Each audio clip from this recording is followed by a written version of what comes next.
It is 1984 and Anil Chopra is a clerk in the Indian Railways. He got the job just a few months ago and he belongs to a middle class family. And with his salary of just 500 rupees per month, he barely saves money after paying the school fee of a younger sister and looking after his retired father.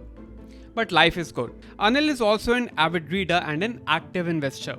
And by the end of 1984, he managed to save about 1000 rupees after making a lot of sacrifices. And after reading an article about the upcoming boom in the so-called computer industry back then in the coming years, Anil decided that he was going to invest those 1000 rupees in a company that had something to do with computers. Infosys.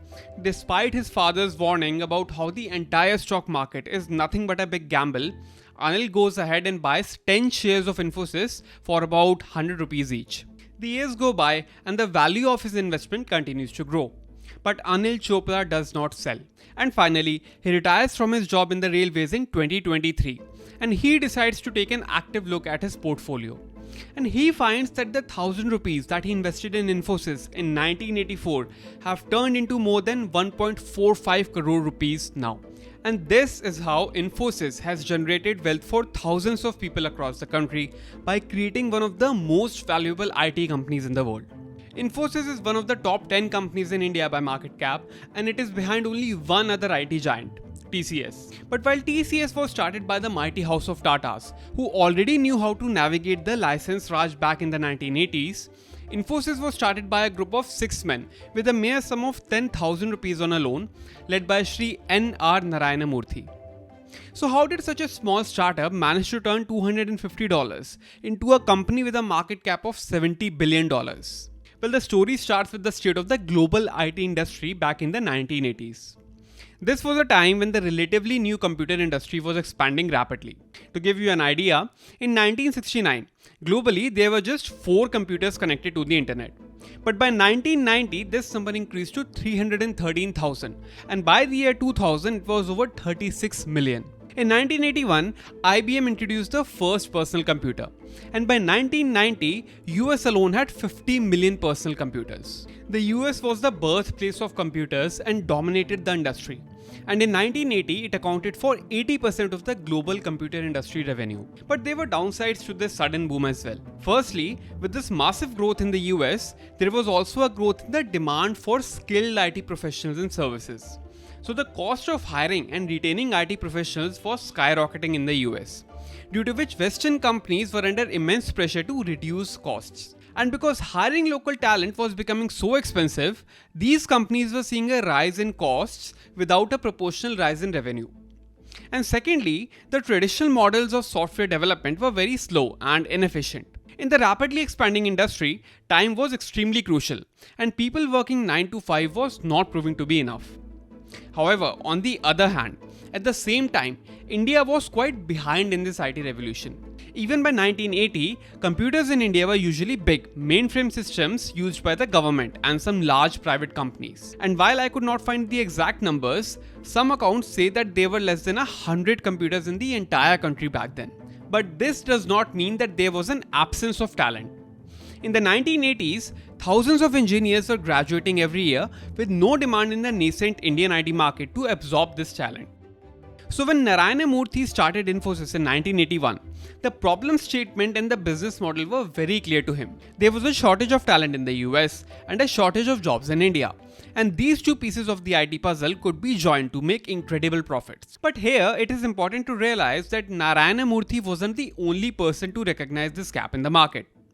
Several other players had recognized the opportunity and started their own IT solutions company. And this included giants like Tata Consultancy Services. And these companies were using one of the two models to fill this gap. The first model was the on-site delivery model. In this model, the services were delivered at the client's location in the US.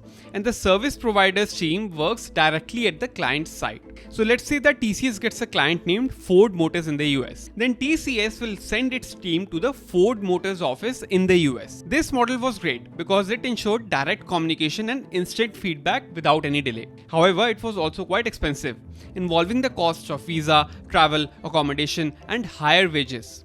and it defeated the purpose of getting a cheaper workforce for US companies. The second model was the off-site delivery model. Here, instead of sending their team to the Ford Motors office in the US, TCS will understand the requirements and develop the solution here in India. Now, this model was cheaper than on-site delivery, but it often resulted in communication gaps, delayed feedback, and sometimes even misunderstandings about the project requirements altogether. So no player in the existing market was able to crack this problem, even though the huge market gap continued to exist. And this was when Narayana Murthy pioneered a model that would change the world of IT services forever, setting Infosys apart from its competitors. The Global Delivery Model, or GDM. Before we move forward, if you have made it so far, please subscribe to my channel, and I promise my content will add value for you. Moving on. GDM was a hybrid model that combined the best of both on-site and off-site delivery. In GDM, the resources are distributed across multiple locations. So Infosys will have a small team working on-site at the office of Ford Motors and multiple teams working off-site in India. The initial stages of the project, which required close communication with the client, would be done on-site. This was helpful in understanding the requirements of the client. However, once the requirement was understood, the actual development work would be carried out off-site at Infosys centers in India, resulting in significant savings in cost. Another advantage of this model was creating an almost 24-hour work cycle. The time zones in the US and India are obviously different. But since Infosys had people in India as well as in the US, the work never really stopped. When it's night in the US, the team in India is working. And when they sleep, the US team takes over. And this resulted in GDM having significantly shorter project delivery times as well. This also made scaling a process much easier. So if there was a sudden surge in demand or a need for a specific expertise, Infosys could quickly mobilize resources from its vast pool in India. So while companies like TCS, Wipro and HCL initially relied heavily on the on-site model, Infosys started focusing more and more on this global delivery model. Not only was this more efficient and provided better results, but it also meant that Infosys was able to provide the same services at much lower cost than its competitors, skyrocketing their profits, which was very important for them to survive.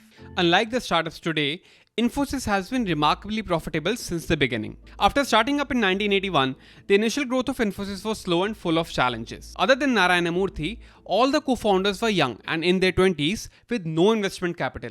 And even Narayana Murthy had to take a loan of 10,000 rupees from his wife Sudha Murthy, as I already mentioned earlier. And at this time, the banks did not recognize services as collateral, and it was very difficult to get loans as well. And the government policies did not help either. But Infosys was still managing to grow its business, and in 1990, there was an offer to buy Infosys for 2 crore rupees. But while all the other members of the team were ready to take the offer and exit, Narayana Murthy said that if anyone wants to exit, he will buy them out and pay for their share, but he was not going to end the company. Leading from the front, he convinced his co-founders that it is always the darkest before dawn, and that they should stay and march on. And dawn really was about to come just a year later in 1991. The era before 1991 is infamously known as the License Raj, during which doing business was extremely difficult and full of bureaucratic hurdles. To give you an example, there were no computers in India back then, and importing one from the US could literally take years. While Infosys was founded in 1981, they did not have a computer till 1983. Until then, they had to write the code on a piece of paper, rent computer time on third-party machines, and then test the handwritten code on that computer. Narayana Murthy mentions that it took them 3 years and 50 visits to Delhi to import their first computer. So what really helped Infosys in particular, and the economy of India in general, were the liberalization reforms of 1991. The license Raj was abolished, and conducting business on a global level suddenly became a lot easier, as Infosys could now easily purchase hardware and software from foreign markets, access foreign capital markets, and easily tap into a global talent pool and expand outside India.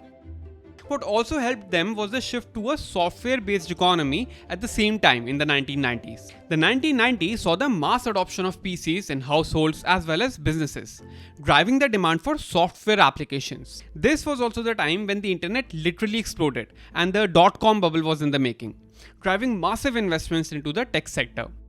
So due to a combination of the Indian liberalization reforms and the global IT boom, Infosys really started to grow in the 1990s, backed by their global delivery model. But it would be a gross oversimplification to say that GDM was the only reason Infosys succeeded. Because at the heart of its success lies the co-founder's unwavering commitment to an extremely robust corporate governance model. Right from its early days, Narayana Murthy was determined to not be just another company in the IT sector. When Infosys first launched, they worked solely with one customer for a very long time. Instead of compromising with quality for growth, the company focused on establishing a reputation first. Infosys was also one of the first organizations to get the CMMI Level 5 and ISO 9001 certifications, which were only given to companies that adhered to an extremely high standard of internal quality management. They even came up with a zero defect policy to ensure that the software development and delivery process was as good as possible. And he realized the value of building trust not just with clients and stakeholders, but internally among employees as well. Narayana Murthy's vision has always been to generate wealth for all stakeholders at Infosys, and that includes employees. And Infosys was one of the first companies in India to offer employee stock ownership plans or ESOPs, where employees hold a small part of the company. This has resulted in several early employees becoming millionaires, while also incentivizing the growth of the company for all employees. Infosys was also one of the first IT companies in India to voluntarily adapt and report as per the International Financial Reporting Standards or IFRS. And Narayana Murthy was also very clear that he wants to establish a company with foundations so strong that it outlives the co-founders.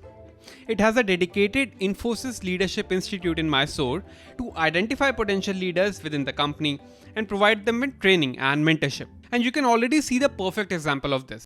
Narayana Murthy already retired as the CEO way back in 2002 when he left the company in the capable hands of Nandan Nilekani. Since then, the leadership was passed on between the other co-founders until 2014, after which the position of CEO has successfully been held by someone outside the co-founding group, barring a turbulent period with Vishal Sikka from 2014 to 2017. And finally, one thing that Narayana Murthy was very clear about right from the beginning was that you never spend more than you earn. The company should be profitable. Even today, while Tech Mahindra has an operating profit margin of 16.3%, Birlasoft has an operating profit margin of 16.4%, Wipro has a profit margin of 21%, Infosys has an operating profit margin of over 25.7%, and the only company doing better than Infosys is TCS at 27.8%. So with a combination of a strong business model and excellent corporate governance, Infosys currently has one of the largest chunks of the global IT industry. The Indian IT sector currently accounts for 51% of the services export of our country. And while it currently contributes about 10% of the total GDP of India, the government is planning to boost this to 20 to 25% in the next 2 years. And since Infosys is already set on the right path, you can expect Anil Chopra's portfolio value to continue to grow over the next years. Please hit the like button below if you made it this far. Follow me on LinkedIn. The link is in the description below. And I'll see you in the next video. Until then, goodbye.